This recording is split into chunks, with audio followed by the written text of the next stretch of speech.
पिंजरे से आजादी, पिंजरे में बैठा था एक परिंदा। आँखों में ख्वाब, दिल में जिंदा थी।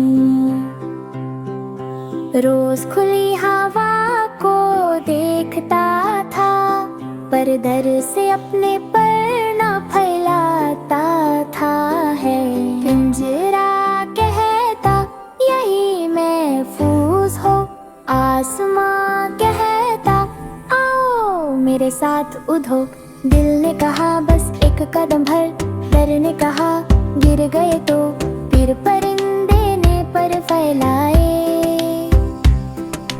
थर थर कंपते पर हौसला लाए, गिर के उठा संभल के चला, आसमां ने उसे अपना बना लिया। आज वो परिंदा आजाद है,